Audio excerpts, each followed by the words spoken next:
صلاة الله سلام الله. Assalamualaikum warahmatullahi wabarakatuh.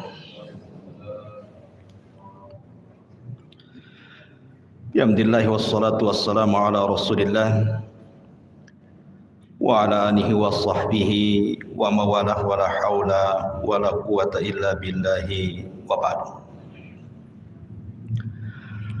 Alhamdulillah, di malam hari ini kembali kita bisa duduk di Masjid Al-Fajri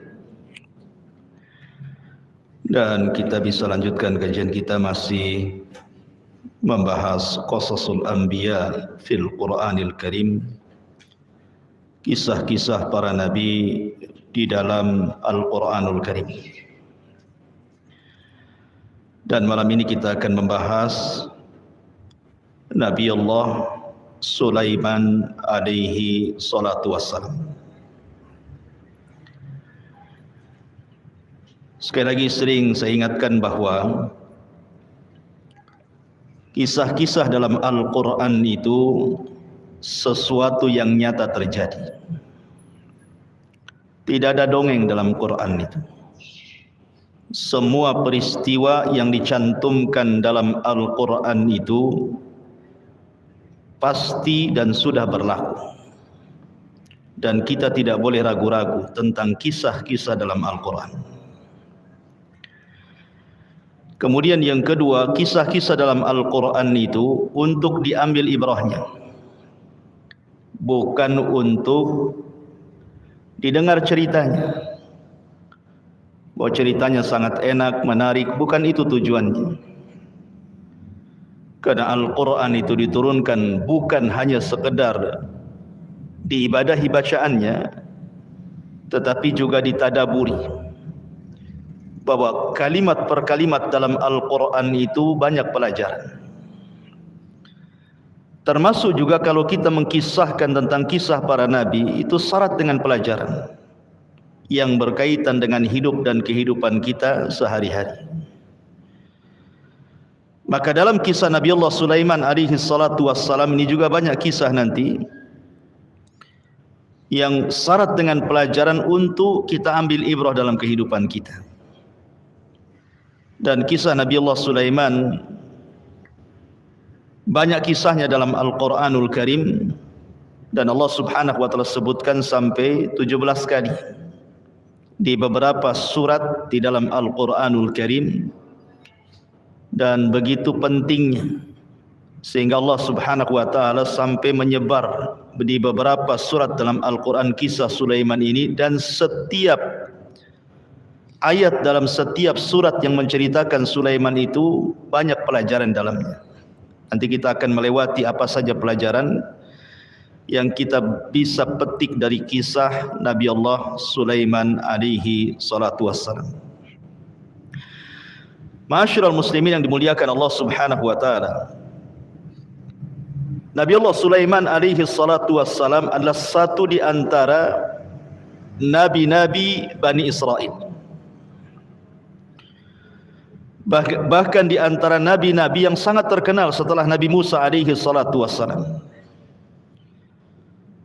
Karena tidak ada di antara nabi-nabi Bani Israel yang digabungkan oleh Allah subhanahu wa ta'ala dengan dua keutamaan. Satu sisi dia nabi, sisi lain dia raja, kecuali hanya ada dua nabi saja. Pertama Nabi Allah Sulaiman alaihi salatu wassalam, yang kedua bapaknya Nabi Allah Daud alaihi salatu wassalam. Ma'asyiral muslimin yang dimuliakan Allah subhanahu wa ta'ala, dalam Al-Quran surah Al-An'am Allah subhanahu wa ta'ala sebutkan di antara keutamaannya adalah pada ayat ke-84, wa nuhan hadaina min qablu wa min dzurriyyatihi Dawuda wa Sulaiman wa Ayyuba wa Yusufa wa Musa wa Harun wa kadzalika nazzil muhsinin. Dan Nuh kami telah berikan petunjuk kepada dia sebelum para nabi yang lainnya. Kemudian dari turunannya di sana ada Daud, Sulaiman, Ayub, Yusuf, Musa, Harun. Begitulah kami akan membalas orang-orang yang berbuat baik. Allah Subhanahu wa taala memuji mereka dalam ayat ini. Bahkan lebih tegas lagi disebutkan dalam surah Al-Anbiya ayat 79. Allah mengatakan fafahamnaha Sulaiman. Maka kami, kata Allah, berikan kepahaman kepada Sulaiman. Apa yang dipahamkan Allah kepada Sulaiman? Kata ahli tafsir, Sulaiman dianugerahi ilmu yang luas, pemahaman yang baik, dan kebijaksanaan yang luar biasa. Wajar saja, karena memang dia sendiri adalah putra daripada Nabi Allah Daud alaihi salatu wassalam.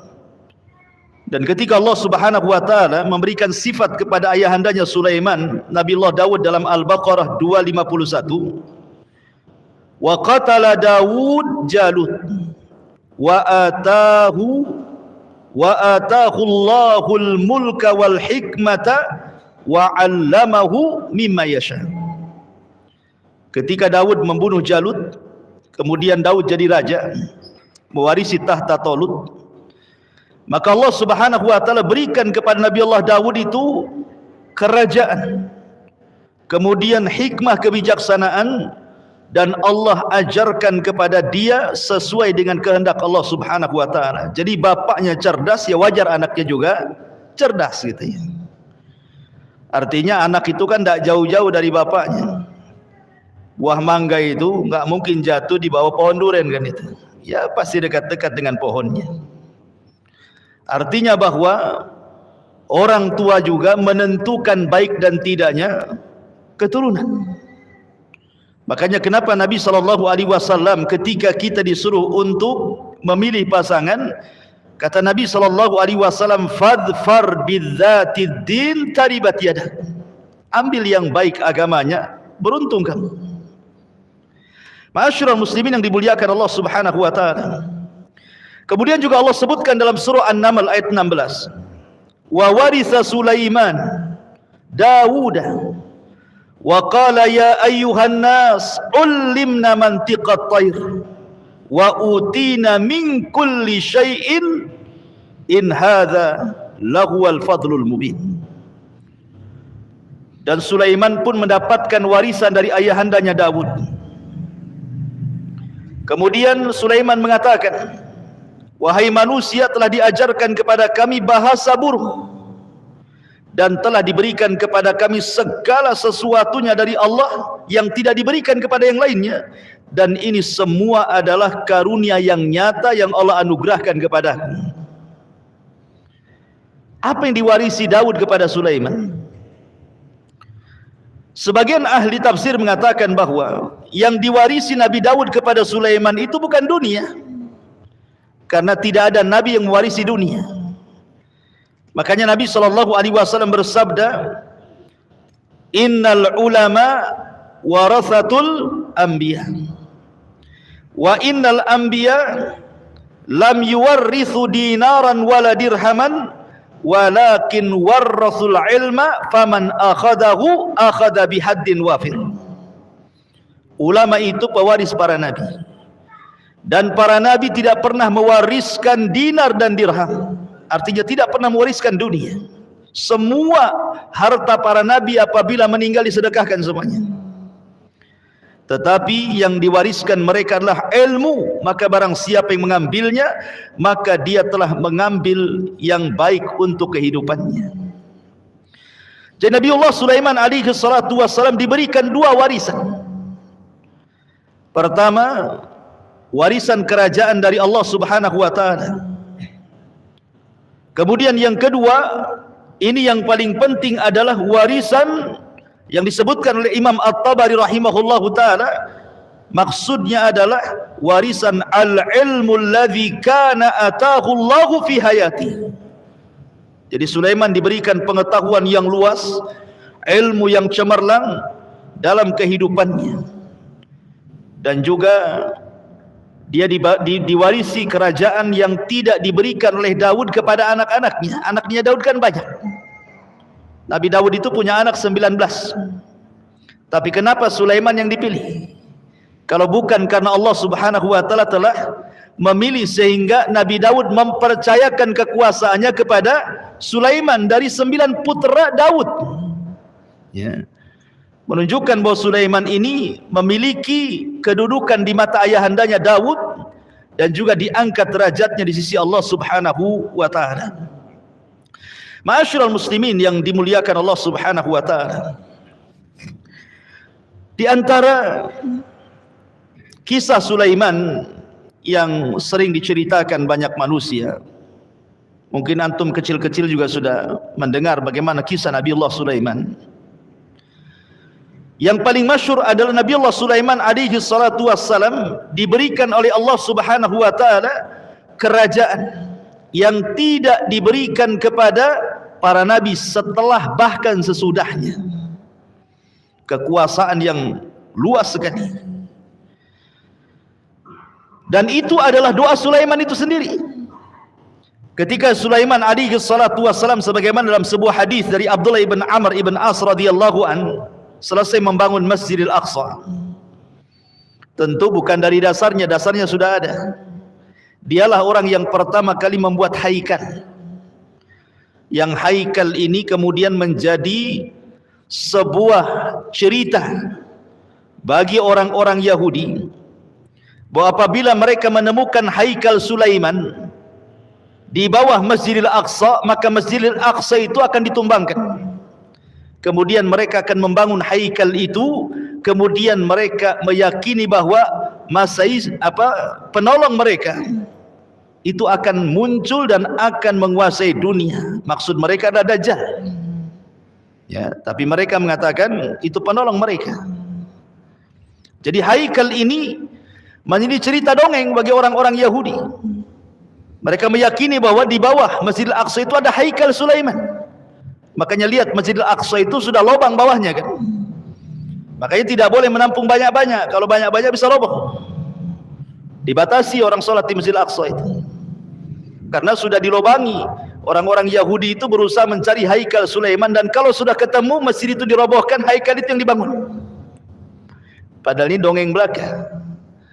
Ma'asyiral muslimin yang dimuliakan Allah Azza wa Jalla. Setelah kemudian Sulaiman selesai membangun Masjidil Aqsa dan membangun haikal, maka Nabi Allah Sulaiman meminta kepada Allah Subhanahu wa taala 3 perkara. Kata Nabi sallallahu alaihi wasallam, sa'alallaha hukman yusadifu hukmahu. Di mana Sulaiman meminta kepada Allah agar setiap putusannya yang diputuskan kepada rakyatnya itu cocok dengan hukum Allah Subhanahu wa taala. Yang kedua, wa mulkan la yambagi li ahadin min ba'di. Dan dia meminta agar dia diberikan kerajaan yang tidak diberikan kepada siapapun, hanya dia saja. Kemudian yang ketiga, wala ya'ti hadzal masjida ahadun la yuridu illa salata fihi illa kharaja min khati'atihi kayaumin waladathu ummu.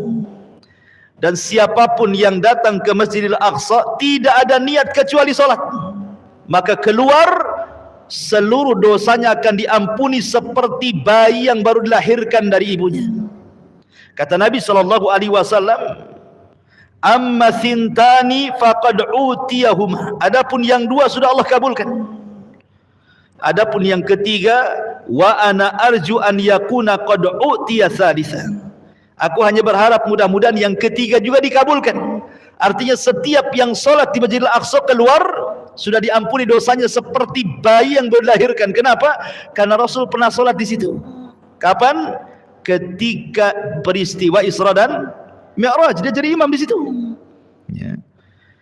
Lah di antara kekuasaan Sulaiman yang ma'ruf adalah dia sanggup memahami bahasa binatang. Mau binatang terbang, mau binatang yang melata di bumi, mau binatang jinak sampai kepada binatang buas, mau binatang kecil sampai kepada binatang besar, Sulaiman paham dengan bahasa itu. Dan inilah keistimewaan Sulaiman yang tidak diberikan kepada yang lainnya.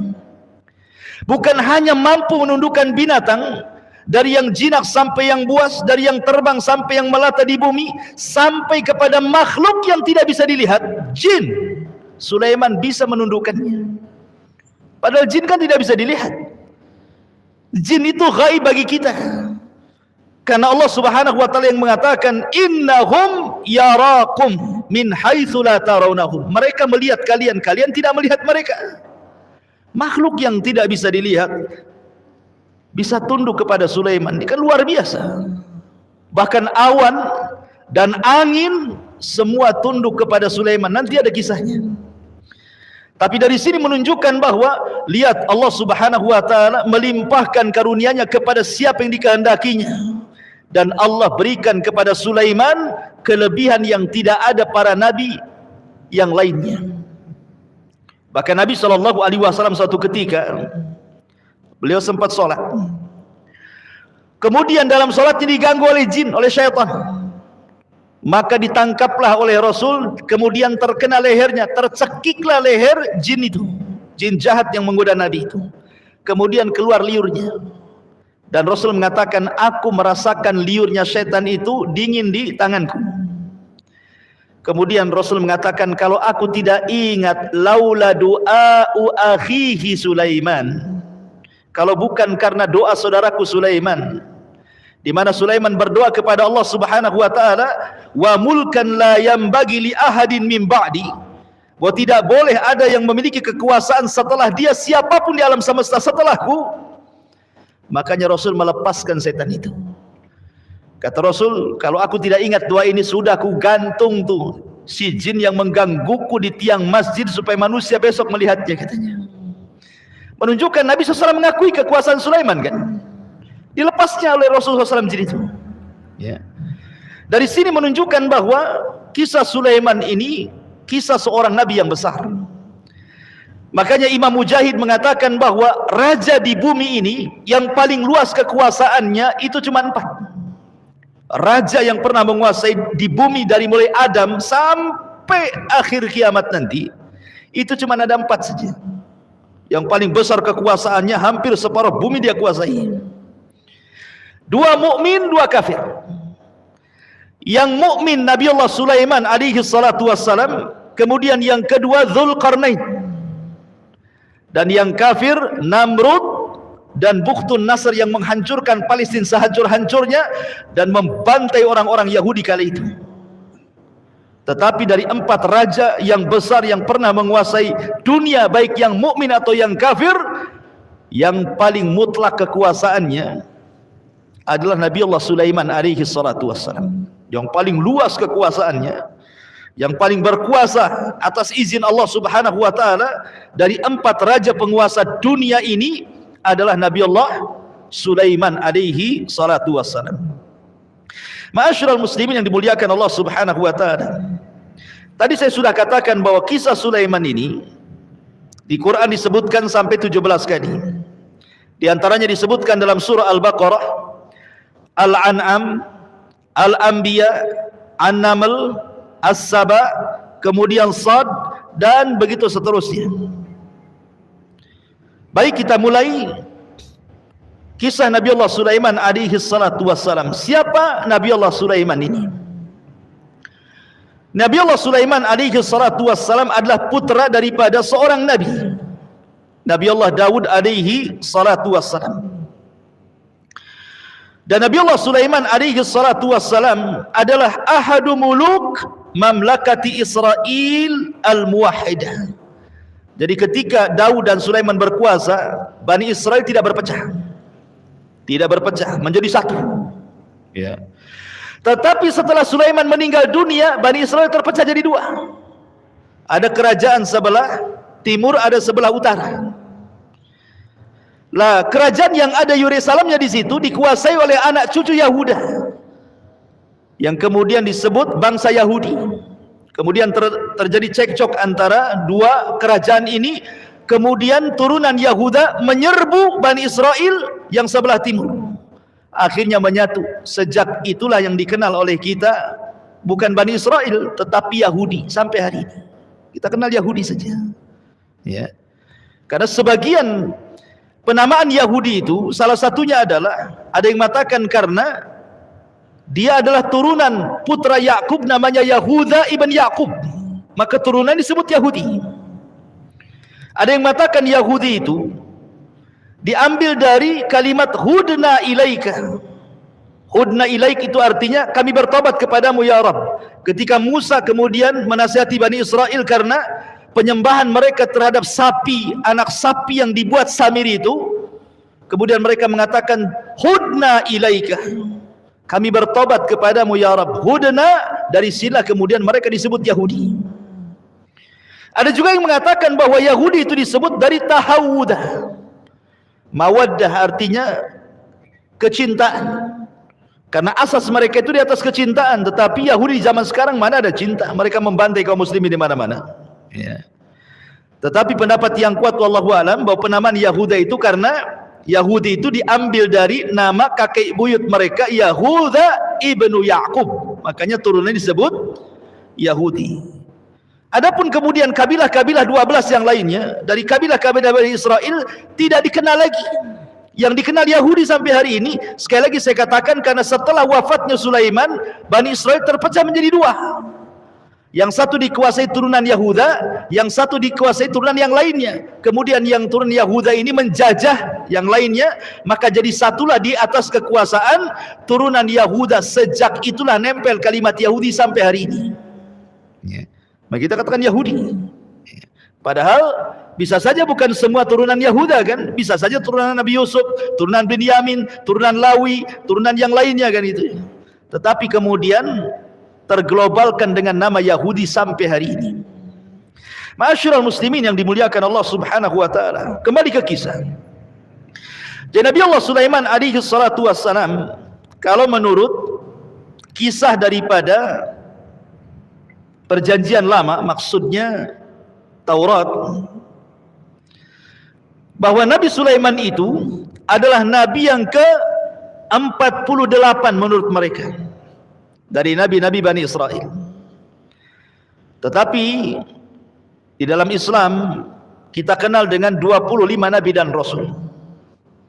Dia bagian daripada 25 nabi dan rasul. Dan kita katakan bahwa Sulaiman itu nabi. Tetapi orang-orang Yahudi tidak mengakui kenabiannya.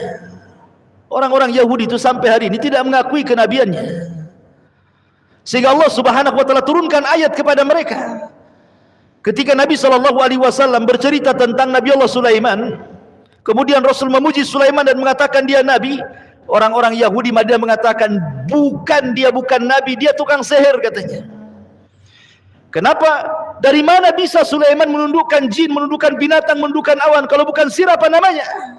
Maka Allah turunkan ayat wattaba'u ma tatlus syayatin ala mulki Sulaiman wa ma kafara Sulaimanu walakinna syayatina kafaru yu'allimuna an-nasa sihra ila akhiril ayat. Dan mereka mengikuti apa yang dibacakan syaitan kepada mereka di zaman kerajaan Sulaiman. Dan tidaklah Sulaiman kafir, tetapi setan-setanlah yang kafir. Tidaklah Sulaiman mengajarkan sihir, setan-setan itu yang mengajarkan sihir, itu maksudnya. Jadi orang-orang Yahudi di zaman itu mengingkari, bahkan sampai hari ini sebagian Yahudi tidak mengatakan Sulaiman nabi, tetap dikatakan tukang sihir. Maka kita tegaskan Sulaiman nabi di antara satu dari 25 nabi dan rasul yang dicantumkan dalam Al-Quran, di mana 18 namanya tercantum dalam surah Al-An'am secara keseluruhan, dan sisanya sampai genap 25 nabi dan rasul tersisa di beberapa ayat dalam beberapa surat dalam Al-Quran. Dan itu kita yakini bahwa ada 25 nabi dan rasul, walaupun ini bukan pembatasan. Itu yang kita kenal namanya. Yang tidak kita kenal namanya banyak.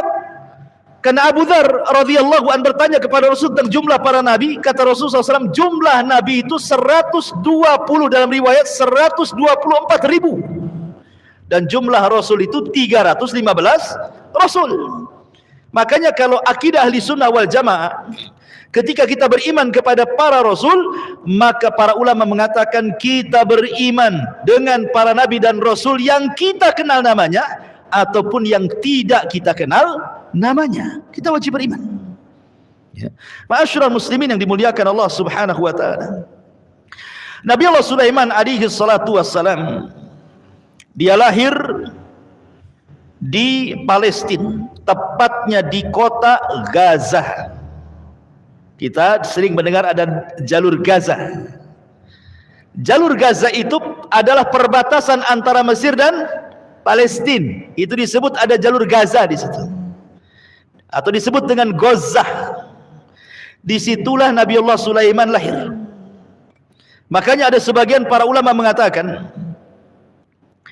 walau lam yakun li Ghazzati minal fakhri illa maulidun Nabi Sulaiman wal Imam Syafi'i biha lakafaha, katanya. Ulama mengatakan apa?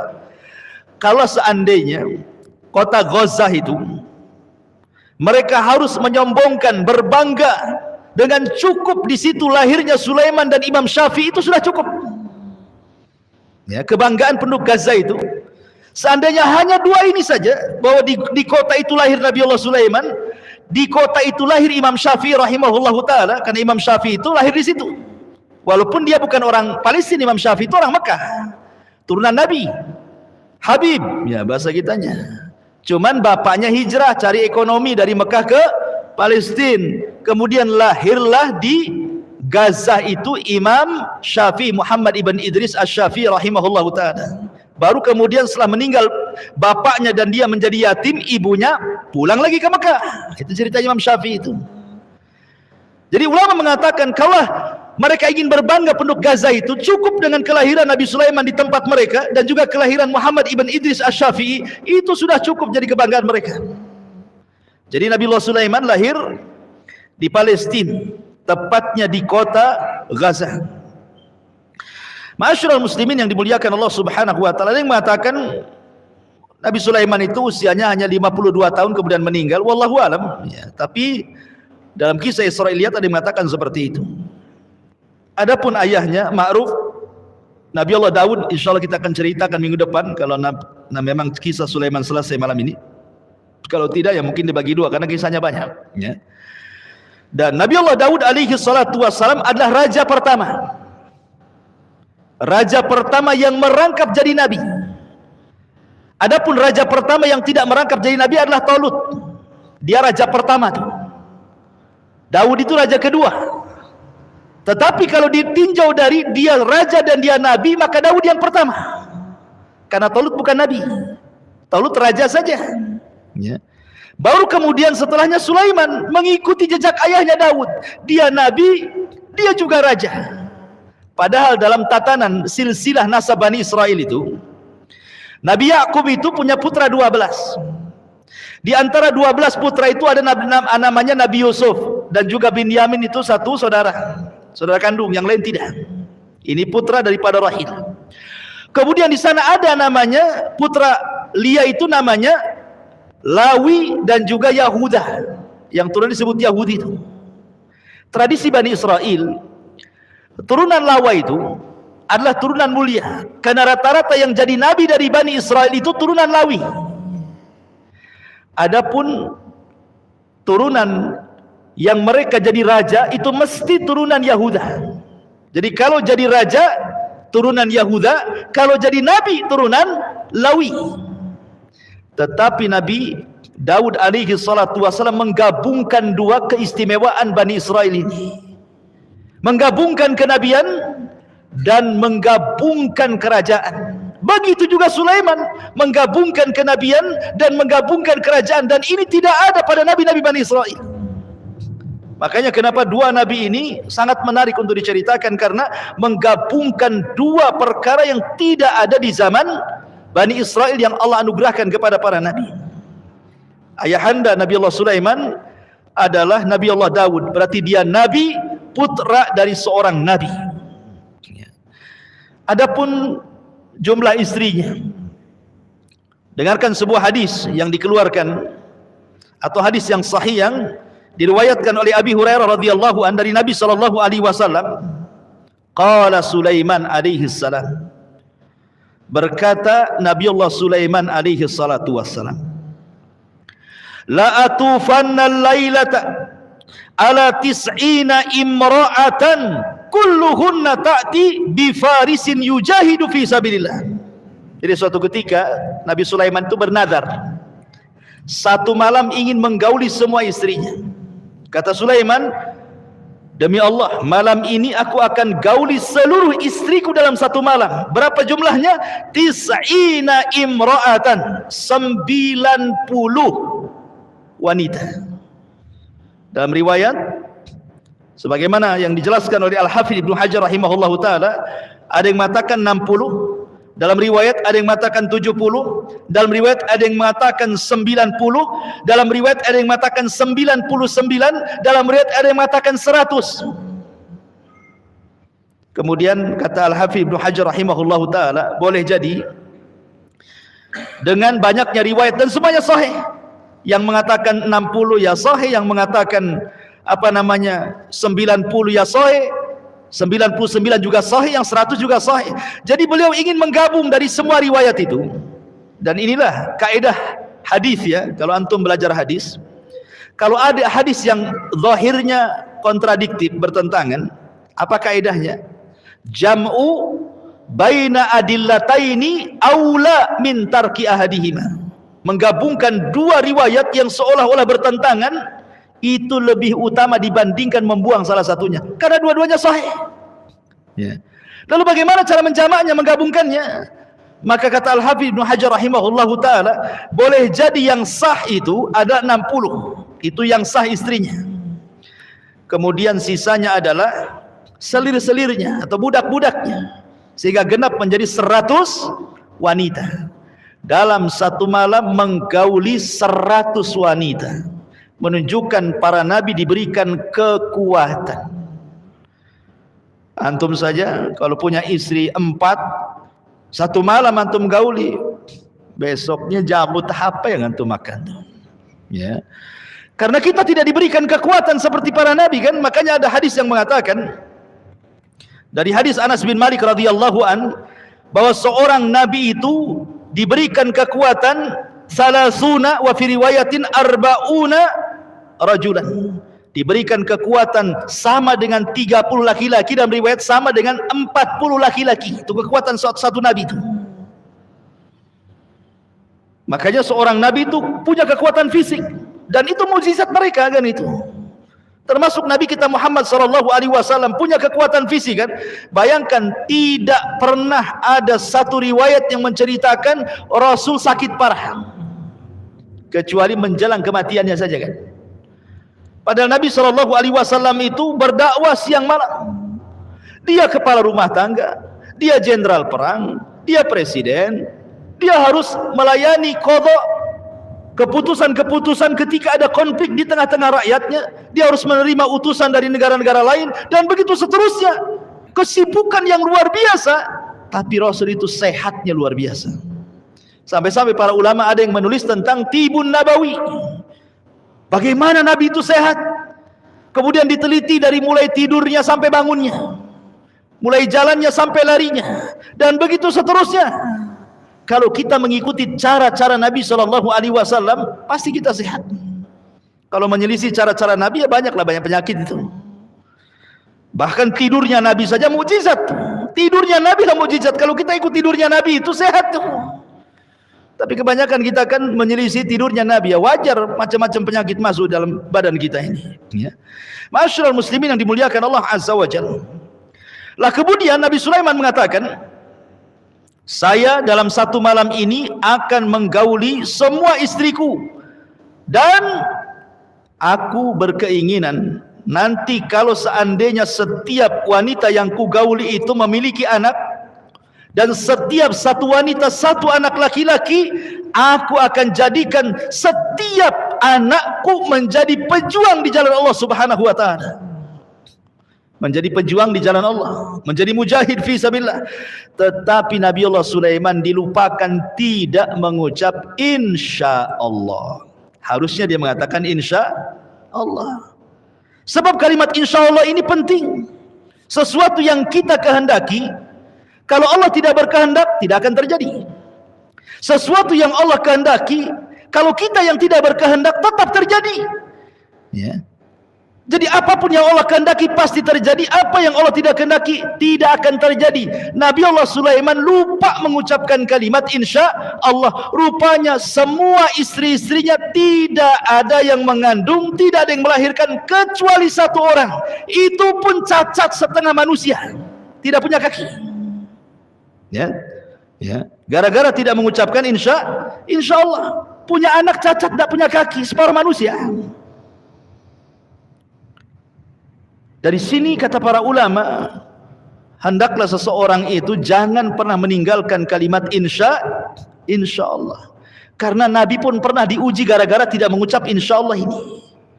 Ketika datang orang-orang musyrik kepada Nabi SAW setelah mendapatkan modal pertanyaan dan jawaban dari orang-orang Yahudi.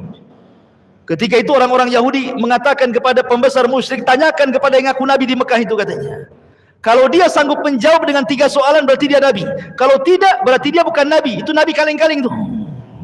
Akhirnya kemudian datanglah orang musyrik kepada Rasulullah. Ya Muhammad, aku ingin bertanya 3 soalan. Kalau kau bisa jawab kami beriman, kau seorang Nabi. Kalau kau tidak bisa jawab, kau bukan Nabi. Saking senangnya Rasul mereka akan beriman. Kata Rasul mengatakan ghadan, katanya. Besok jawabannya. Lupa pula mengucapkan insya Allah. Pas besoknya Jibril pula tak turun.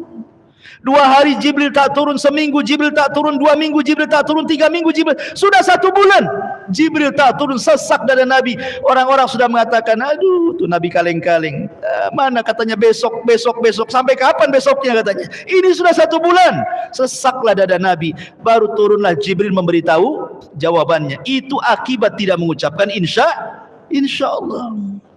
Bahkan orang kafir sekalipun, orang kafir, ya, kalau dia mengucapkan insya Allah, terkadang sesuatu yang tidak mungkin terjadi jadi terjadi. Contoh, nanti di akhir zaman, Ya'juj wa Ma'juj itu kan berada di balik benteng yang dibuat oleh Dzulqarnain. Sampai hari ini tidak bisa keluar tuh. Setiap hari Ya'juj dan Ma'juj itu ngorek lubang di bawah benteng itu supaya bisa keluar dari benteng. Apabila kemudian tenggelam matahari, mereka pulang lagi ke tempat-tempat mereka. Besoknya lagi rupanya lubang yang mereka gali sudah tertutup. Begitu setiap hari, mereka tidak bisa keluar. Setiap menggali lubang besoknya tertutup lagi, menggali lubang lagi besoknya tertutup lagi. Tapi nanti di akhir zaman, ketua Ya'juj dan Ma'juj akan mengatakan kepada anak buahnya, dia mengatakan nahfiru ghadan insyaallah. Insyaallah besok kita lanjutkan pekerjaan kita, katanya. Setelah pemimpin Ya'juj dan Ma'juj mengatakan insya Allah, besoknya lubangnya tidak lagi terisi dan mereka bisa melanjutkan untuk penggaliannya sampai berhasil keluar dari benteng. Dan jadilah fitnah di akhir zaman Ya'juj dan Ma'juj. Ya, kalimat insya Allah ini penting. Jangan kemudian walaupun antum yakin 100% besok bisa datang ke undangan, besok datang gak antum? Karena antum berpikir gak ada acara, ya gak ada masalah, senanglah besok datang. Jangan katakan seperti itu. Insya Allah besok datang. Boleh jadi antum tidur, tahu-tahu asam urat kumat, kakinya tak bisa melangkah paginya. Siapa yang tahu? Ya kan? Tahu-tahu ada acara yang lain, gak tahu kita ini. Tahu-tahu ketabrak, tahu-tahu nabrak, kita tidak tahu kan, begitu ya. Makanya kalimat insya Allah ini penting. Makanya Nabi Sulaiman gara-gara tidak mengucapkan insya Allah, lahir seorang bayi separuh manusia. Kan itu ya. Subhanallah ya. Ma'asyiral muslimin yang dimuliakan Allah Subhanahu wa taala. Ya, dari sini menunjukkan bahwa jumlah istri Sulaiman itu ada 100 kan itu. Ada yang mengatakan yang 60 sah, yang lainnya adalah selirnya atau budak-budaknya, hamba sahayanya. Wallahu a'lam. Ya, itu berdasarkan hadis yang sahih yang saya sebutkan tadi. Baik. Di antara keutamaan Nabi Allah Sulaiman, dia seorang nabi ini, sifat-sifatnya luar biasa. Kenapa? Nabi Allah Sulaiman alaihi salatu wassalam itu sangat dicintai rakyatnya. Senang. Rakyatnya itu senang kepada Nabi Allah Sulaiman. Menjadi seorang pemimpin yang disenangi rakyatnya. Karena ada sifat-sifat yang ada pada Sulaiman yang menjadikan kenapa kemudian dia dicintai oleh rakyatnya Bani Israel. Pertama, Di antara kekuasaannya Sulaiman itu, di antara tugasnya adalah dakwah kepada kaumnya sebagaimana dakwah para nabi, mengajak manusia ke dalam tauhid. Bahkan di zaman Nabi Sulaiman tidak ada satu tukang sihir yang berani mempraktikkan sihirnya. Dia punya orang kepercayaan namanya Asif ibn Barkhiyah. Itu orang kepercayaan Sulaiman namanya Asif ibn Barkhiyah. Diutus untuk datang ke tukang-tukang sihir. Kemudian diambili semua kitab-kitabnya. Kemudian dilarang tidak boleh mempraktikkan tukang sihir kalau dengan kesihiran, kalau tidak mereka akan dibunuh. Akhirnya tidak ada di zaman Sulaiman tukang sihir yang berani praktek sihir. Kemudian jimatnya, kitabnya diangkut semua, diletakkan di sebuah peti, kemudian diletakkan di bawah singgasana Sulaiman. Sulaiman pun bersesumbar dan mengatakan, siapa yang berani mengambil peti ini dan dia dari kalangan jin, kupastikan terbakar. Tapi siapa yang mengambil dari kalangan manusia, ku bunuh dia, kata Sulaiman. Dakwah tauhid, memberantas kesyirikan. Ya, sebab selama masih ada dukun, masyarakat pasti rusak. Ya. Kalau masih ada dukun, pasti masyarakat rusak. Karena tahulah antum kan amalannya dukun itu, membuat orang sakit, membuat orang musuhan, bekerja sama dengan setan, menyesatkan orang, rusak sebuah tempat itu kalau dukunnya di situ. Makanya Sulaiman berusaha untuk mendakwahkan tauhid kepada masyarakatnya. Kemudian yang kedua, ada uhaqqi syukri lillahi ta'ala ala ma razaqahum minan ni'amil katsira. Nabi Sulaiman suka bersyukur dengan kekuasaannya. Makanya nanti ketika kita nanti berkisah tentang kisah Balqis, di mana Balqis mendapatkan surat dari Sulaiman, apa kata Balqis? Dia itu raja biasa yang maksudnya untuk menjajah orang itu hanya karena dunia, ataukah memang dia seorang nabi? Dikirim hadiah sama Ratu Balqis, dikirim hadiah banyak-banyak. Ketika Sulaiman kemudian mendapatkan hadiah, apa kata Sulaiman? Apa yang Allah berikan jauh lebih baik daripada yang Allah berikan kepada kalian. Nabi Sulaiman tidak mengatakan apa yang aku punya lebih baik dibandingkan yang kamu punya. Tidak. Nabi Sulaiman mengatakan apa? Apa yang Allah berikan. Jadi Sulaiman menasabkan semua nikmat kepada Allah. Itu yang paling penting. Makanya kemudian di antara Nabi Allah Sulaiman itu apa?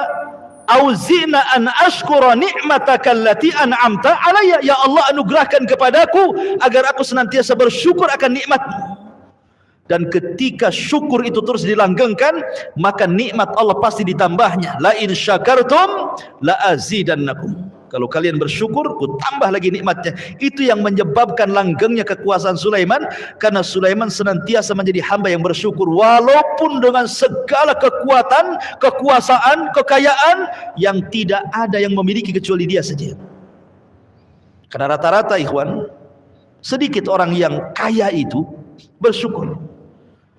Kenapa? Karena kekayaan itu sirru tughyan, kata ulama, rahasia jahatnya manusia. Itu kekayaan itu. Mana ayatnya? Kalla innal insana la yatgha an ra'ahus taghna. Manusia itu akan mudah melampaui batas kalau Allah buka rizkinya. Tetapi sedikit sekali orang kaya yang bersyukur. Ya. Makanya Sulaiman menjadi percontohan bagi orang kaya. Sekaya apa sih antum dengan Sulaiman itu? Kok sudah sombong kali? Berapa mobil Anda dengan kekayaan Sulaiman itu? Rumah Anda dengan kekayaan Sulaiman itu? Tanah Anda dengan kekayaan Sulaiman itu? Kok hebat kali, tidak menasabkan nikmat kepada Allah, sehingga ketika datang tukang zakat, mungut zakat, orang yang minta sedekah, mungut sedekah, apa kata dia? Enak saja, harta ini aku cari siang malam keringatan, kaki di atas, kepala di bawah, keringat bercucuran. Kau datang pula minta zakat, siapa kamu, katanya kan? Subhanallah, itu tidak yakin bahwa harta itu titipan Allah namanya. Sulaiman mengajarkan syukur. Maka hei orang-orang kaya, tirulah Sulaiman, insyaallah nikmat Anda tidak akan hilang. Yang ketiga, al-adlu fil hukmi. Sulaiman terkenal dengan keadilannya. Nanti ada kisahnya bagaimana ketika Sulaiman datang dua orang yang berselisih kepada Nabi Daud. Kemudian Nabi Daud berfatwa. Kemudian setelah itu mereka datang kepada Sulaiman. Kemudian Sulaiman berfatwa. Rupanya fatwa Sulaiman diambil oleh ayahnya karena lebih adil dibandingkan fatwa ayahnya sendiri. Dan itu dicantumkan dalam Al-Quran, nanti ada kisahnya. Ya. Kemudian yang keempat, al-muraqabatu daim lirra'iyati wa masalihihim, ya, wa qada'i ma yahtajuna min umurihim. Jadi Nabi Sulaiman itu sangat memberikan perhatian kepada rakyatnya. Betul-betul kepada rakyatnya dia perhatian. Nanti ada kisahnya tentang kisah Nabi Sulaiman dengan Hudhud, ya kan? Sulaiman membariskan pasukan, Hudhud pula hilang. Mana Hudhud? Mana Hudhud katanya? Kan pasukan banyak, tapi Sulaiman bisa kenal pasukannya itu. Kan burung, jenis burung kan banyak kan itu ya. Belum lagi jenis binatang yang lain selain burung, ya kan? Belum lagi macannya, harimaunya, buayanya, macam-macamnya kan? Belum lagi binatang yang terbang, binatang yang melatanya, belum lagi jinnya. Dia hafal mana pasukan yang nggak ada di situ. Makanya di zaman Umar bin Khattab radhiyallahu anhu, ketika Umar malam-malam belusukan, mungkin bahasa kitanya, Umar itu kalau belusukan malam-malam dan tidak bawa wartawan, dia belusukan ke malam-malam. Rupanya ada orang tua, ibu-ibu sedang memasak, yang dimasak bukan gandum tapi batu, yang direbus itu batu. Di sekitarnya anak-anaknya lagi nangis-nangis, nunggu kok nggak matang-matang masakannya. Gimana mau matang yang dimasak batu? Jadi Umar melihat, ya. Kemudian wanita ini tiba-tiba mendoakan, aku akan adukan Amirul Mukminin di hadapan Allah, katanya. Dia Umar di situ, ya. Aku akan adukan Umar bin Khattab radhiyallahu anhu, katanya, Amirul Mukminin. Masa dia tidak peduli dengan rakyatnya? Lihat anakku kelaparan, katanya. Umar menangis. Kemudian dia bertanya kepada wanita itu, masih juga tidak kenal Umar bin Khattab itu. Akhirnya Umar pulang, dibawanya dia gandum, dimasak sendiri, ditiup sendiri, sampai akhirnya jadi makanan, disuapinnya sendiri anak-anaknya.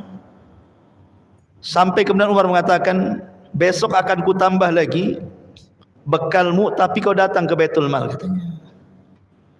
Ketika dia datang ke Baitul Mal, dia melihat Umar bin Khattab radhiyallahu anhu sedang dikerumuni orang. Siapa itu? Itu Amirul Mukminin. Wah, kaget dia.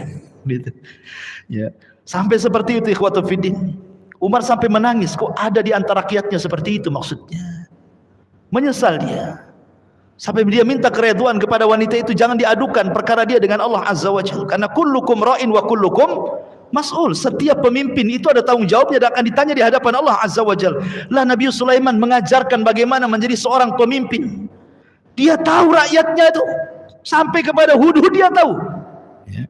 Dan ini menunjukkan bahwa Sulaiman luar biasa memperhatikan rakyatnya. Itu yang menjadikan rakyatnya cinta dengan Sulaiman.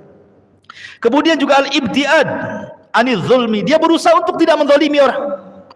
Bahkan binatang pun tidak dizalimi. Ingat ketika Hudhud hilang, apa kata Sulaiman? Awas di Hudhud, akan ku azab dia dengan azab yang pedih, atau ku sembelih dia, atau ku maafkan kalau dia dapat alasan. Kalau dia mengungkapkan alasan kehilangan dia kemana, bisa saja ku maafkan. Itu keadilan namanya kan, tidak diktator. Ya, enggak memilih, kalau memang alasannya dimaafkan. Ya. Ini menunjukkan bagaimana keadilan Sulaiman alaihi salatu wasallam menerima uzur daripada burung Hudhud. Itu burung, apalagi manusia. Ya. Dan nanti ada kisahnya. Ini kisi-kisinya dulu kita jelaskan. Jadi, dan di antara sifatnya Sulaiman luar biasa, dia orangnya takwa, taat kepada Allah Azza wa Jalla, sampai nanti ada cerita dengan kuda. Sulaiman itu hobinya memandang kuda perang. Ketika dia pandang kuda itu, lupa pula dia sholat sore, terlalaikan. Besok disembelih semua kudanya. Gara-gara engkau wahai kuda-kudaku, sehingga aku terlalaikan ibadah kepada Allah. Itulah diantara takwanya yang kuat kepada Allah Subhanahu wa taala Nabi Allah Sulaiman alaihi salatu wasallam. Dan banyak lagi diantara sifat-sifat beliau nanti yang kita akan uraikan dalam kisah-kisah beliau dalam beberapa kisah. Ya. Baik, kita mulai dari kisah Nabi Allah Sulaiman alaihi salatu wassalam. Nabi Allah Sulaiman alaihi salatu wassalam dengan burung Hudhud dulu. Ini yang masyhur. Sulaiman ma'al Hudhud, bersama Hudhud. Bagaimana kisahnya? Ma'asyiral muslimin yang dimuliakan Allah Azza wa Jalla, disebutkan dalam suratul Naml. Surah An-Naml ayat 20 sampai 37. Cukup banyak ayatnya, tapi setiap ayat banyak faedahnya. Kita akan baca ayatnya. Allah Subhanahu wa taala mengatakan wa tafaqqada at-tayrah, dan Sulaiman pun kehilangan satu ekor burung. Maksudnya burung di sini burung hudhud.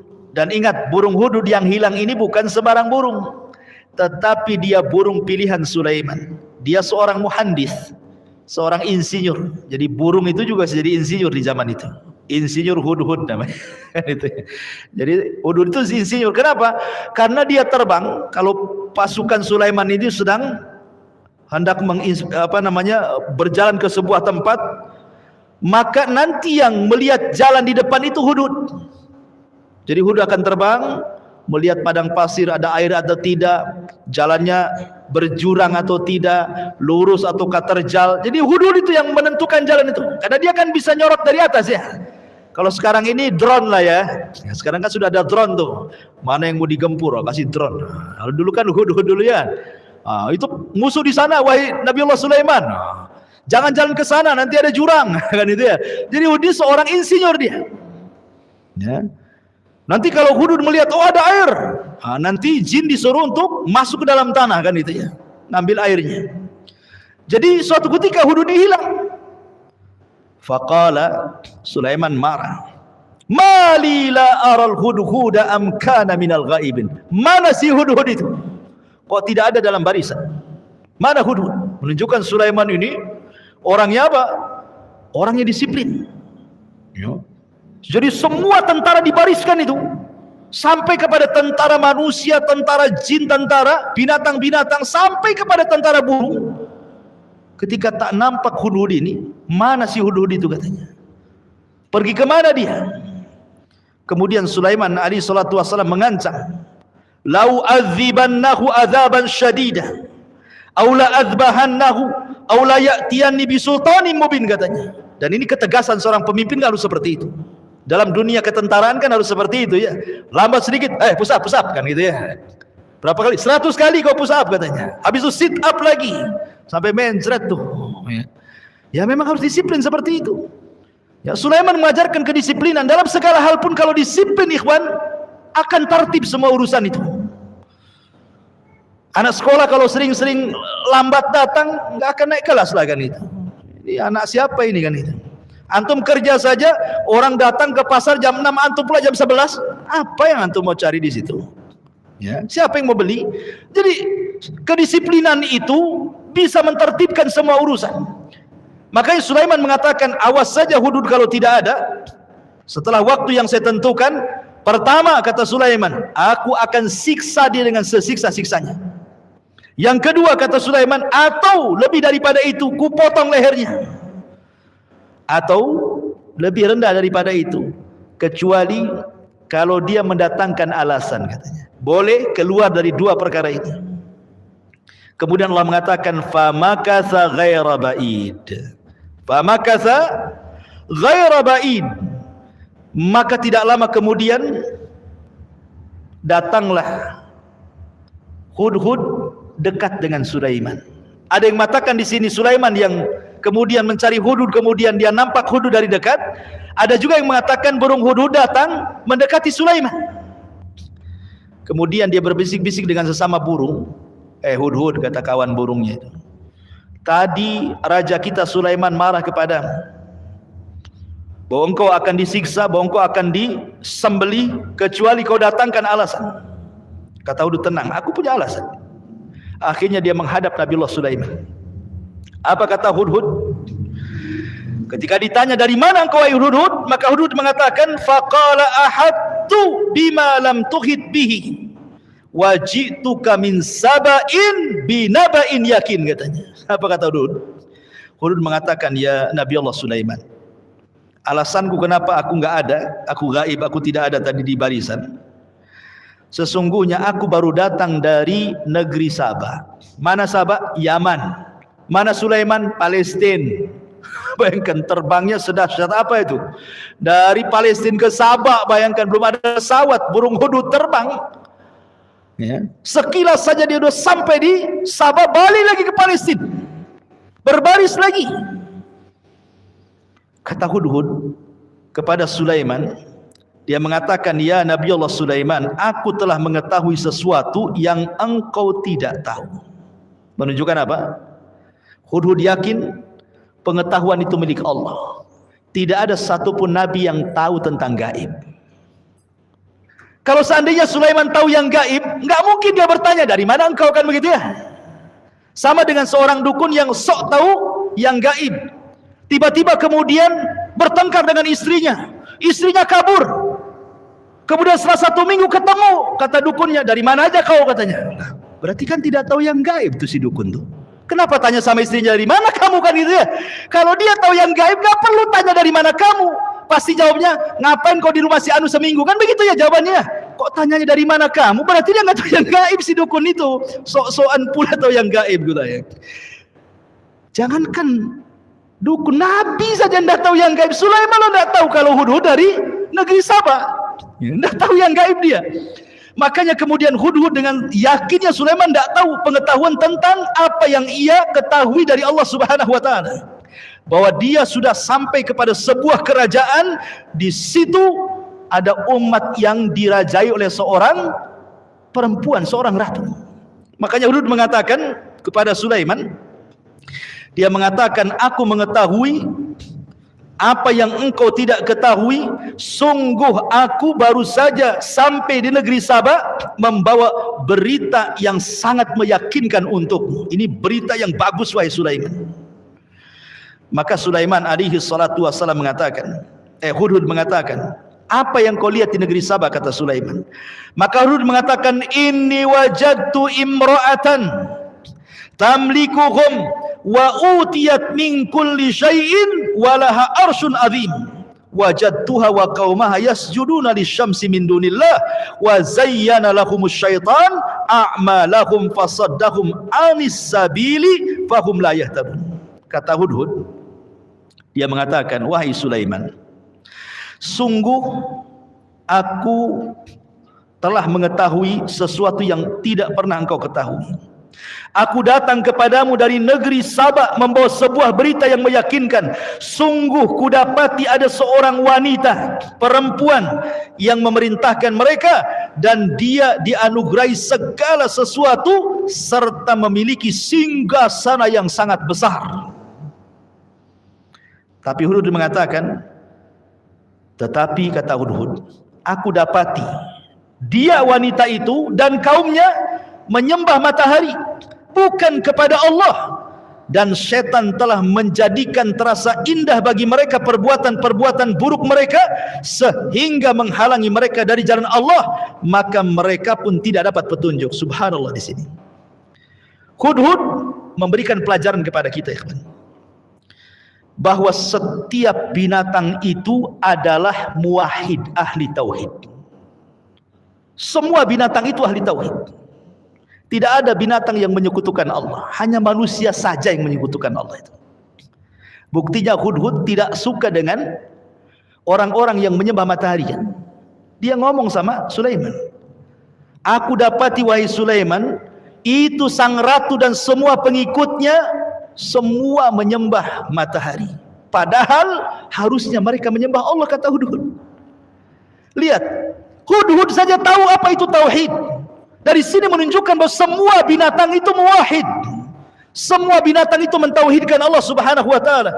Makanya Allah mengatakan, wa in min kulli syai'in illa yusabbihuna bihamdi walakin la tafqahuna tasbihahum. Segala sesuatu yang Allah ciptakan itu mereka bertasbih kepada Allah. Cuman engkau saja yang tidak tahu tasbih mereka. Kalau Allah perdengarkan kambing bisa bicara dengan tasbih mereka, antum akan dapati mereka mengucapkan alhamdulillah. Kalau seandainya ayam-ayam yang sedang bertasbih, antum perdengarkan tasbih mereka, maka mereka akan mengucapkan alhamdulillah. Itu yang kita dengar dari mereka. Cuman kan kita tidak paham bahasa mereka. Coba bayangkan, terkadang binatang itu jauh lebih baik dibandingkan manusia, kan? Di sini Allah mengatakan ulaika kal an'am bal hum adhal. Bahkan di antara mereka itu manusia, maksudnya ada yang persis dengan binatang ternak, bahkan lebih sesat dibandingkan binatang ternak. Binatang ternak saja masih mentauhidkan Allah. Lihat Hudhud di sini, ya. Kemudian juga di sini Hudhud mengatakan bahwa sesungguhnya syaitan sudah menyesatkan mereka sehingga mereka jauh dari jalan Allah. Dengan sebab itulah mereka tidak dapat petunjuk. Dari sini ada faedah Hudhud ingin memberitahu kepada kita bahwa semua kemaksiatan tidak lepas dari campur tangan setan di dalamnya. Ya, itu faedahnya di situ. Tidak ada satupun kesyirikan di dunia ini, tidak ada sesuatu penyimpangan dalam sunnah di dunia ini, tidak ada sesuatu kemaksiatan di dunia ini kecuali setan ada di situ. Kecuali setan ada di situ. Karena di sini Hudhud mengatakan apa? Dia mengatakan wa zayyana lahumus syaitanu a'malahum, dan setan datang menghiasi amalan mereka sehingga mereka menjadi penyembah matahari kan itu. Fasaddahum anis sabili fahum la yahtadun, sehingga menyesatkan dari jalan Allah dan mereka pun tidak dapat petunjuk. Makanya banyak-banyak ta'awudz, berlindung kepada Allah dari syaitan yang terkutuk, karena syaitan akan berusaha untuk menghiasi amalan kita. Tidak dengan jalan buruk, maling, rampok, korupsi, syirik, bid'ah. Setan kadang-kadang disuruh apa? Disuruhnya kita ibadah. Banyak-banyak kau sholat tapi riya. Banyak-banyak kau sedekah supaya dipuji orang. Banyak-banyak kau berbuat baik supaya orang anggap Pak Haji, Pak Ustadz, Pak Kiai. Kan itu. Dibuatnya dia beramal soleh tetapi untuk diperlihatkan kepada manusia. Jadi setan itu dari dua jalan. Disuruhnya kita sesat atau disuruhnya sok-sok ibadah padahal untuk riya saja, buang-buang waktu saja ibadahnya. Ma'asyiral muslimin yang dimuliakan Allah Azza wa Jalla. Taib. Kemudian Hudhud melanjutkan ceritanya. Kata beliau, alla yasjudu lillahi alladhi yukhrijul hubba fis samawati wal ardi wa ya'lamu ma tukhfuna wa ma tu'linun. Allahu la ilaha illahu rabbul arsyil azim. Subhanallah. Ini Hudhud masih ceramah nih, ya. Apa kata Hudhud? Dia mengatakan mereka juga tidak menyembah Allah yang mengeluarkan apa yang terpendam di langit dan di bumi, dan yang mengetahui apa yang kamu sembunyikan dan apa yang kau tidak nyatakan. Allah tidak ada Tuhan melainkan Dia yang berhak disembah kecuali Dia, Tuhan yang mempunyai arsy yang paling agung. Hudhud jelas. Bahasa ini bahasa tauhid, ya. Mengingatkan kekuasaan Allah. Hudhud ini wajar Allah disembah. Dialah yang mengeluarkan semuanya, dari yang terpendam sampai yang terlihat. Ma'asyiral muslimin, luar biasa ceramahnya Hudhud. Kalau antum ceramah, pakai ceramahnya Hudhud ini. Ini ceramah tauhid. Tetapi kan Hudhud ini kan datang kepada Sulaiman ngasih habar kan. Namanya habar itu bisa ya bisa tidak kan. Ada orang datang ngasih kabar kepada antum, oh begini Pak Pendi, tadi saya jalan situ ada orang tabrakan, motornya terguling-guling, oh orang yang mati, kenapalah kepalanya. Namanya habar, bisa ya bisa tidak, bisa ditambah bisa dikurang. Iya kan namanya habar kan. Sulaiman tidak membenarkan secara mutlak, ya tidak mendustakan secara mutlak. Makanya Sulaiman kemudian berkata kepada Hudhud ini, qala sanangdur asadaqta am kunta minal kadhibin. Tunggu dulu, kita lihat kabar yang kau bawa ini benar ataukah kabar yang kau bawa ini dusta, kata Sulaiman. Tunggu dulu, jangan main cerita-cerita saja, katanya. Kemudian kalau begitu, kalau memang apa yang kau kabarkan benar, idhab bi kitabi hadza, bawa suratku ini. Kemudian fa'alqihi ilaihim, serahkan suratku kepada raja mereka, sampaikan suratku kepada raja mereka. Thumma tawalli ankum fangdur madza yarjiun. Kemudian kamu menghindar dulu, kau lihat dari jauh kira-kira respon suratku gimana. Jadi Sulaiman nguji, kau ini jangan-jangan cari alasan saja, karena tadi saya katakan kalau kau tidak ada sudah kubantai kau, katanya. Kau buat cari alasan ya, katanya. Kalau kau benar beritamu, nih bawa surat, sampaikan ke ratu yang kau ceritakan itu, kau nanti dari jauh kau tengok, macam-macam balasannya. Maka Hudhud betul-betul membawa surat Nabi Sulaiman untuk disampaikan ke raja, ke Ratu Balqis ini. Kemudian sampailah surat itu. Maka Ratu Balqis kaget dapat surat itu.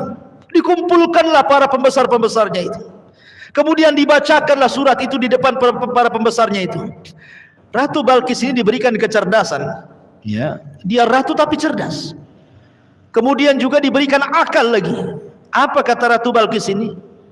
Qalat, ya ayyuhal mala' aftuni fi amri ma kuntu qati'ata amran hatta tashhadun.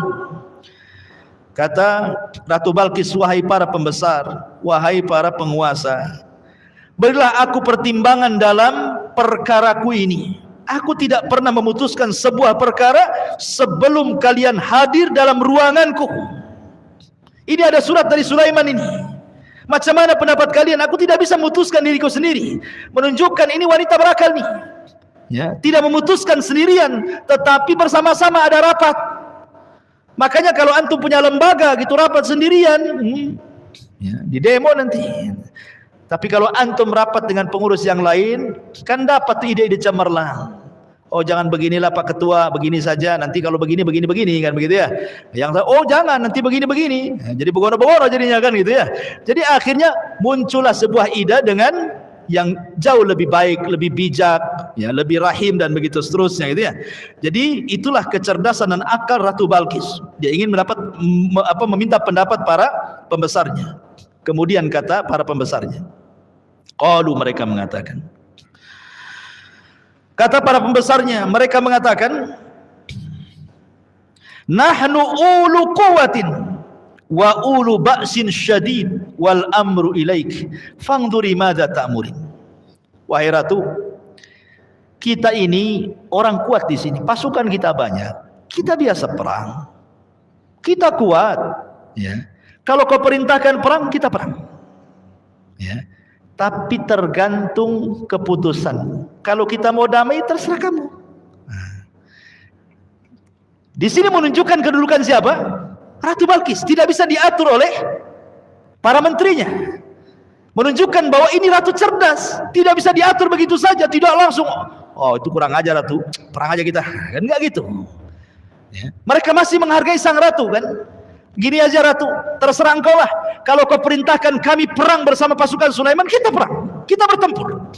Tapi kalau engkau perintahkan kita damai, kita damai. Bagaimana caranya? Terserah kamu katanya. Subhanallah ya, kedudukan ratu di tengah-tengah kaum Saba ini.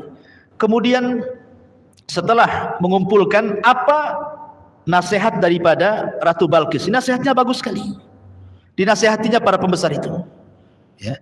Ketika mereka kemudian merasa punya kekuatan, punya pasukan, mungkin kalau sekarang ini punya persenjataan, tentaranya banyak, punya nuklir dan macam-macam gitu kan.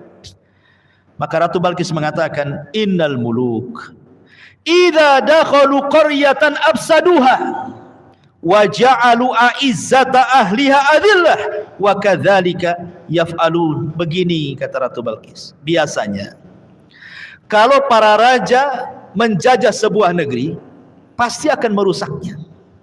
Tidak ada satu negeri yang berperang pasti rusak. Rusak bangunan, rusak hutannya, rusak manusianya, ada yang dibunuh, ada yang ditawan, ada yang diperkosa, ada yang disakiti, macam-macam kan begitu ya. Orang perang itu kan macam-macam. Jangankan lagi perang gempa saja yang kemarin tuh lihat. Ya kan? Rusak semuanya, rumah rusak, orang menangis macam-macam. Ada yang kehilangan anaknya, kehilangan orang tuanya. Begitu juga perang jauh lebih dahsyat dibandingkan gempa. Makanya Ratu Balqis mengatakan, biasanya raja-raja itu keinginan mereka kalau menyerbu sebuah negeri pasti rusak negeri itu. Bahkan waja'alu a'izzata ahliya adillah. Boleh jadi yang kalian sekarang jadi pejabat, kalau kalian kalah kalian pula jadi budak katanya. Kalian diperintahkan oleh mereka. Boleh jadi kalian jadi romusa nantinya. Kemudian Ratu Balqis memastikan wa kadzalika yaf'alun, itu kebiasaan seperti itu. Coba pertimbangkan. Ya. Kemudian Ratu Balqis pun membuat semacam keputusan. Apa kata Balqis? Wa inni mursilatun ilaihim bihadiyatin fanadhiratun bima yarji'ul mursalun. Gini saja, kita coba dulu.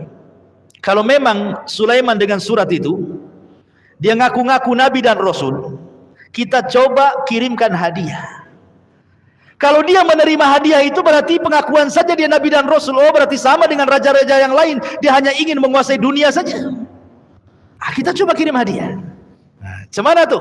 Sulaiman memilih mengambil hadiah. Kalau mengambil hadiah berarti sama aja. Memang dia ingin menjajah sebuah negeri hanya urusan dunia gitu ya. Nah, kita lihat nanti hasilnya. Dikirimlah hadiah banyak-banyak sama Ratu Balqis. Kemudian setelah sampai, falamma jaa Sulaiman qala atumiddunani bimalin fama atani Allahu khairun mimma atakum bal antum bihadiyatikum tafrahun.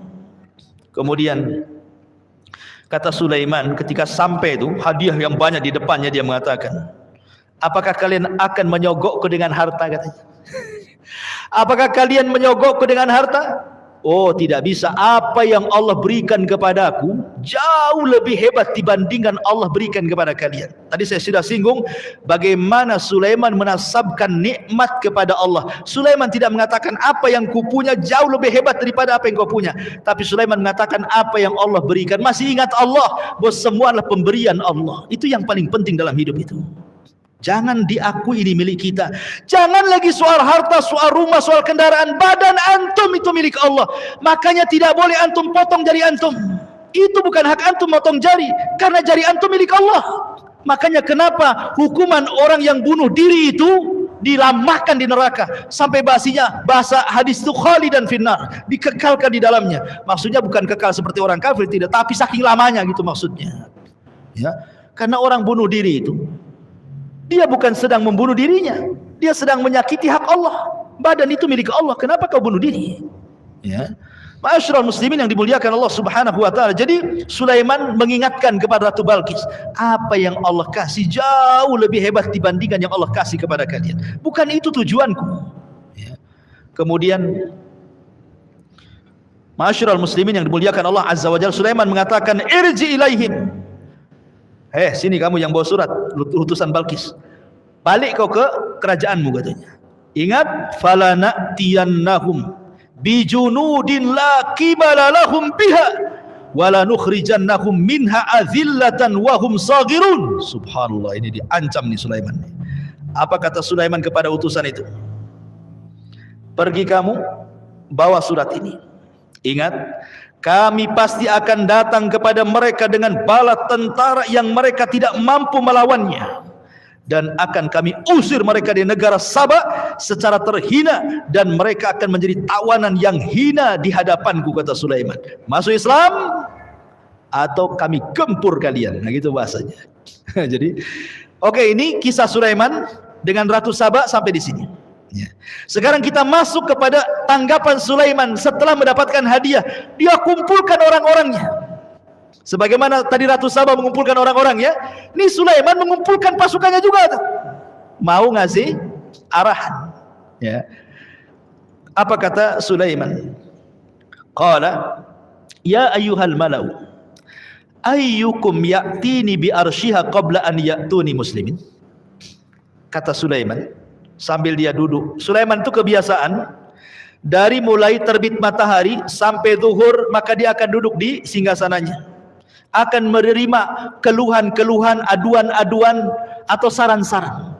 Ya, jadi dari duha sampai zuhur saja. Itulah Sulaiman berjumpa dengan rakyatnya. Jadi di waktu itu Nabi Sulaiman punya keyakinan bahwa Ratu Balqis pasti beriman. Dia punya keyakinan Ratu Balqis beriman. Kenapa? Sulaiman yakin bahwa Ratu Balqis akan masuk Islam. Ya. Karena Sulaiman melihat akal yang dimiliki Ratu Balqis. Dia tidak menghadapi surat Sulaiman itu dengan apa? Dengan kekerasan, kan? Padahal dia seorang ratu, besar kekuasaannya, kan? Bisa saja ini kurang ajar aja ini, kita perang aja, kan begitu, kan? Tapi ngasih hadiah, menunjukkan ada kelembutan tuh di hati Ratu Balqis itu. Maunya berdamai, tidak mau perang, gitu maksudnya. Yang kedua, melihat orang yang membawa surat itu. Jadi Sulaiman sangat yakin ini ratu ini berakal, pasti beriman dia. Makanya Sulaiman kemudian membuat cara bagaimana mendatangkan Balqis ke Palestina dari Sabah itu. Dengan cara apa? Mendatangkan istananya. Diangkat istananya, dibawa ke Palestina, dari Yaman ke Palestina. Kemudian Sulaiman mengatakan, wahai para pembesar, siapa di antara kalian yang sanggup membawa istana Ratu Balqis kepadaku sebelum mereka datang kepadaku menyerahkan diri, maksudnya beriman. menjadi Islam. Sebelum mereka masuk Islam, kita angkat istananya dulu katanya. Yakin kan Sulaiman mereka akan masuk Islam itu kan? Karena tadi melihat akal yang dimiliki Ratu Balqis itu. Harusnya begitu para wanita itu, punya akal. Ya, karena banyak wanita di zaman sekarang itu yang akalnya kurang. Tidak punya akal. Bahkan saya katakan banyak wanita yang tidak punya akal ketika mereka tidak beriman dan tidak ada aturan dalam Islam. Coba wanita di zaman sekarang membuka aurat sesuka mereka, ya, mengeluarkan kata-kata kotor suka mereka. Ada yang sudah berumah tangga sibuk dengan handphonenya, nggak pernah sibuk dengan suaminya. Ya, suami datang itu, kalau zaman dulu belum ada handphone itu pasti ditanya kan, capek ya bang ya? Ya, capek lah, sini adek uruti, itu zaman dulu. Ya, zaman sekarang datang suaminya ceritakan apa yang ditengok di YouTube. Tahu nggak bang? Tadi saya nengok ini, suaminya lelah capek dengerin. Akalnya hilang wanita zaman sekarang ini kan. Subhanallah. Ma'asyiral muslimin yang dimuliakan Allah Azza wa Jalla. Akhirnya kemudian qala ifritun minal jinni anna atika bihi qabla an taquma min maqamik wa inni alaihi laqawiyyun amin. Dengan bangganya Ifrit itu di bawahnya iblis. Bayangkan. Ifrit itu di bawahnya iblis, jin yang paling kuat setelah iblis itu Ifrit namanya. Kuat dia. Dengan kesombongannya dia mengatakan di hadapan Sulaiman, perintahkan kepadaku, kalau kau ingin angkat tu istana Ratu Balqis dari Yaman ke Palestina, perintahkan aku. Ya, biar aku yang mengangkatnya. Kemudian dia mengatakan, akulah yang akan membawanya kepadamu sebelum engkau berdiri dari tempat dudukmu, wahai Sulaiman. Sudah kudatangkan itu istanamu. Sebelum kau berdiri, itu sudah ada depan. Menunjukkan apa? Bahwa jin itu punya kekuatan memindahkan sesuatu. Kalau istana saja bisa dipindahkan, apalagi uang dalam celengan. Ya, kalau antum nabung di celengan tiba-tiba hilang, berarti ada yang mindahkan. Itu jin yang mindahkan. Ya, masalahnya nggak ada lubangnya. Tengok-tengok lubangnya cuma satu. Ya lubang tempat masukkan uang itu saja. Cemana bisa hilang? Berarti jin itu yang mindahkan. Tapi kalau ada lubangnya, itu jin lain yang mindahkan. Itu jin rumah itu. Ya gitu. Ma'asyiral muslimin yang dimuliakan Allah Azza wa Jalla. Kemudian setelah Ifrit ini mengajukan diri, sebelum kau berdiri dari tempat singgasanamu, istana sudah depanmu. Qala alladhi indahu ilmun minal kitab ana atika bihi qabla an yartadda ilaika tarfu falamma ra'ahu mustaqirran indahu qala hadha min fadli rabbi liyabluwani aashkuru an aghfur wa man syakara fa inna ma yashkuru li nafsi wa man kafara fa inna rabbi ghaniyyun karim.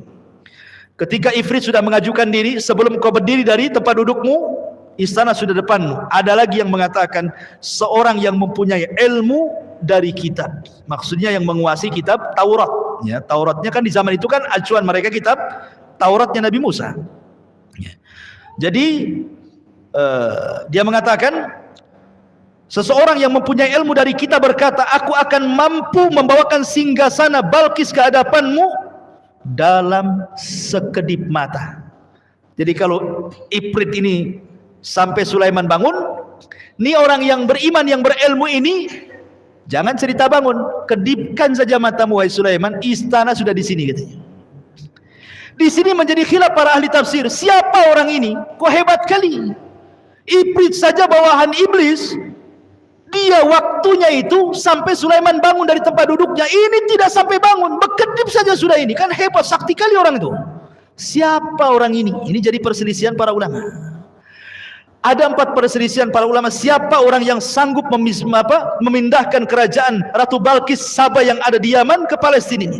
Pendapat yang pertama, bahwa yang dimaksud di sini adalah Asif ibn Barkhiyah. Asif ibn Barkhiyah, orang yang paling dekat dengan Sulaiman. Namanya Asif ibn Barkhiyah. Dia orang yang menguasai kitab Taurat, menguasai Ismul A'zam, nama-nama Allah yang agung. Ya. Ini satu pendapat.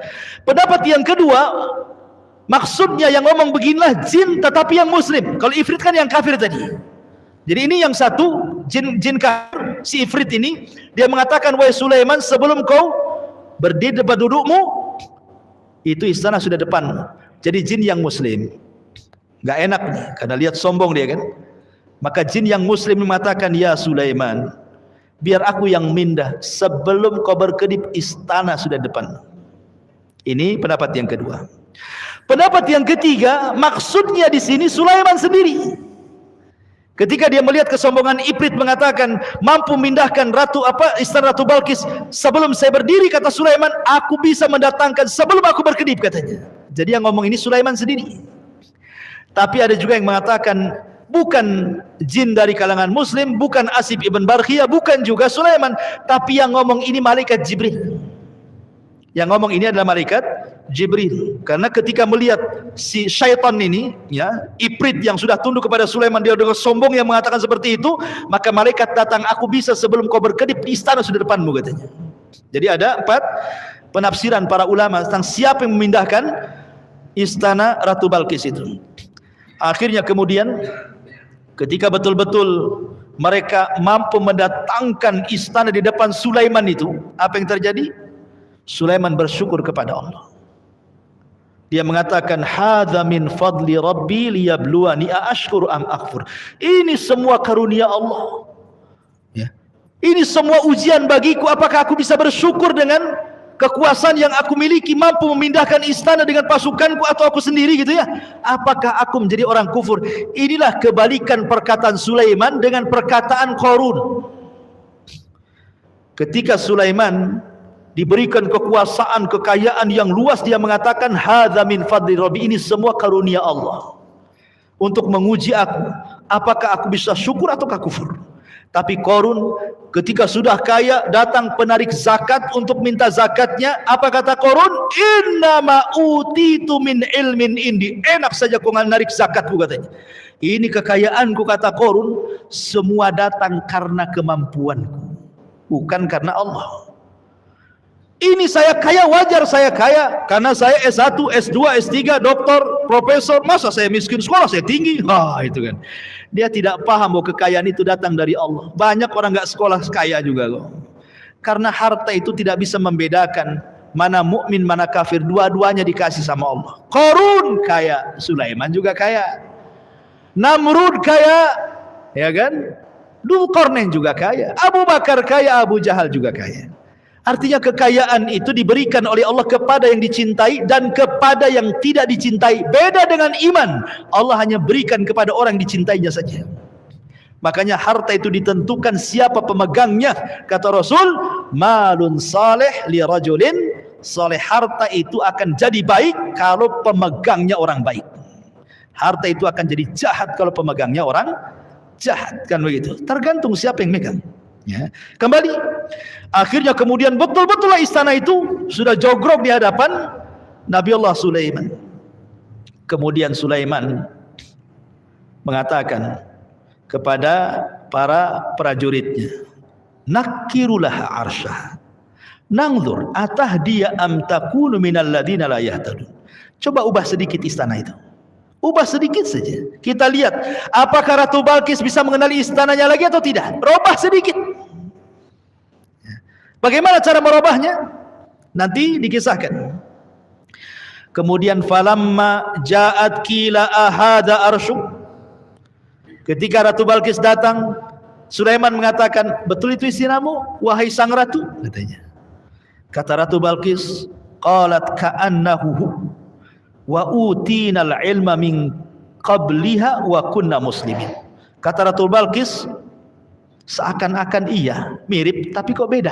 Karena sudah dirubah sama Sulaiman kan itu. Kayak iya tapi tidak, kayak tidak tapi iya. Itulah orang ragu-ragu namanya. Ya. Jadi macam iya tapi kok beda gitu ya bahasanya ya. Akhirnya kemudian setelah Sulaiman beritahu tidak, itulah istana. Kagetlah. Loh, istana ada di Yaman kok sekarang ada di Palestina, gimana cara mindahnya? Kayak kisah Aladin saja jadinya. Ya. Jadi ma'asyiral muslimin yang dimuliakan Allah Azza wa Jalla, makanya lanjut ayatnya kemudian, maka ketika Ratu Balkis datang ditanyakan kepadanya, serupakah ini singgasanamu wahai Balkis? Dia menjawab seolah-olah itu dia. Dan dia Balkis pun berkata, kami telah diberi pengetahuan sebelumnya. Karena Sulaiman kan terkenal masalahnya sampai ke negeri Sabah juga kan gitu ya. Dan kami adalah orang-orang yang berserah diri kepada Allah. Sekarang aku mengakui kau seorang nabi. Aku beriman dengan agamamu. karena melihat mukjizat mampu memindahkan istana kan begitu ya. Ya siapa yang bisa mengalahkan Sulaiman? Bisa saja nanti ini istana dipindah, nanti pasukannya di istana ke tengah laut dipindah, bisa saja kan gitu ya. Habis pasukannya. Ya. Kan Sulaiman punya macam-macam jin banyak kan ini. Lah kalau seandainya Sulaiman mengerahkan pasukan jin serang dari sana, jin tak terlihat. Antum kalau kelahi dengan orang yang nggak kelihatan, kira-kira antum menang nggak? Atau yang nggak kelihatan itu yang menang? Tinggal jitak aja kepalanya antum nggak tahu dia di mana dia.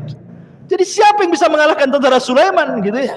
Belum lagi dari atas burung-burung, belum lagi harimaunya, belum lagi buaya daratnya dan begitu seterusnya, ikhwan. Masya Allah gitu ya. Pasukan Sulaiman luar biasa.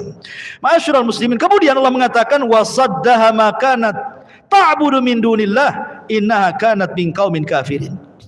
Dan kebiasaannya menyembah selain Allah mencegahnya untuk melahirkan keislamannya. Sungguhnya dia Balqis dahulu termasuk orang-orang kafir, tapi kemudian dia masuk ke dalam Islam.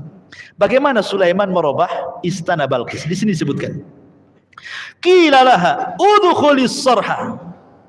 Falamma ra'athu hasibathu lujja wa kashafat an saqaiha qala innahu sarhun mumarrad min qawarir qalat rabbi inni zalamtu nafsi wa aslamtu ma'a Sulaiman lillahi rabbil alamin. Kata Sulaiman, cobalah kau masuk ke istanamu.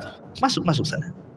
Apa yang terjadi? Masuklah Ratu Balqis ke istananya sendiri itu yang ada di Palestina ya. Maka Allah mengatakan ketika betul-betul dia masuk ke istananya, maka ketika dia Ratu Balqis melihat lantai istana itu, dikiranya kolam air yang besar dan disingkapkannya penutup kedua betisnya. Jadi Sulaiman, kalau sekarang ini umpamanya ini keramik nih, diganti kaca, ya, kan diletakkan di atas laut kan itu ya, pinggir laut kan dekat kerajaan Sulaiman. Jadi kayak kolam gitu ya. Coba antum lihat kalau seandainya ada kolam renang, antum tutup atasnya pakai kaca yang anti pecah kan sekarang banyak itu ya. Bahkan saya pernah waktu di Malaysia itu bertamu kepada seorang pembisnis. Di rumahnya dia bentuk kayak gitu tuh, di ruang tengahnya itu. Pertama anak masuk itu kaget juga, ya, karena pakai keramik yang nerawang itu, rupanya kaca. Ya. Jadi di bawahnya kayak semacam akuarium yang gede itu, di bawahnya, terus di atas dikasih kaca. Itu jadi ruang tamu tuh. Jadi kalau kita duduk itu nampak tuh ikan lohan tuh, kesana kemari ikan koi itu di bawah pantat kita kan. Ya, mungkin kurang lebih. Ya, di zaman sekarang kan sudah mutakhir ya, bisa saja. Kok di zaman dulu, ya kan belum ada kan gitu. Kecuali mukjizat dari Allah yang diberikan kepada Sulaiman kan itu ya. Sehingga Ratu Balqis ini sangka mau masuk kolam, padahal itu kaca tuh. Disingkaplah betis dia gitu ya, takut masuk air gitu ya. Aneh dia, tahu-tahu ketika jalan loh, kok nggak tersentuh airnya. Dari situlah dia makin yakin kalau Sulaiman adalah seorang nabi. Makanya kemudian lanjut ayatnya dia mengatakan, qalat rabbi inni zalamtu nafsi. Ya Rabb, sesungguhnya aku telah mendolimi diriku sendiri. Wa aslamtu ma'a Sulaiman lillahi rabbil alamin. Dan aku pun masuk ke agama Sulaiman, agama yang hanya menyembah Allah, Rabb semesta alam. Adapun kemudian kisah apakah Ratu Balqis belakangan menikah dengan Nabi Sulaiman atau tidak, ini memang ada beberapa pendapat ulama. Memang tidak ada khabar yang sahih dalam masalah ini, baik dalam Quran ataupun hadis Nabi tentang apakah kemudian Ratu Balqis menikah dengan Sulaiman. Tetapi ada pendapat Imam Qurtubi rahimahullahu taala dalam kitabnya Al-Jami' li Ahkamil Quran. Dia menyebutkan beberapa akwal, ada 3 perkataan. Salah satunya beliau menukilkan pendapat bahwa kemungkinan Ratu Balqis menikah dengan Sulaiman. Walaupun ada juga yang membantah tidak dan begitu seterusnya. Tapi ada yang berpendapat bahwa Ratu Balqis itu menikah dengan Nabi Allah Sulaiman. Wallahu a'lam bishawab. Masih banyak kisah Sulaiman dengan jin, kisah Sulaiman dengan petani, kisah Sulaiman dengan semut, kisah Sulaiman dengan kuda, ya, dan kisah Sulaiman dengan kodok. Walaupun ada beberapa kisah yang tidak sahih ya, tapi nanti kita ceritakan juga sebagai pengetahuan supaya ketika antum membaca kisah Sulaiman di Google, Jangan mentalan saja, karena tidak semua kisah-kisah berkenaan dengan Sulaiman itu sahih. Kita kan hanya berlandaskan kepada Al-Quran dan Sunnah Nabi SAW. Adapun selain itu ya boleh jadi itu cerita Israiliyat, ya kan? Dan cerita Israiliyat tidak bisa jadi pegangan, dia hanya untuk mengetahui saja bahwa ini bukan daripada Islam. Wallahu a'lam ikhwan. Kalau kita ceritakan bisa sampai jam 12 ya. Subhanakal bihamdika asyhadu an la ilaha illa anta astaghfiruka wa atubu ilaik. Allahu ta'ala alam. Assalamualaikum warahmatullahi wabarakatuh. Salatullah salam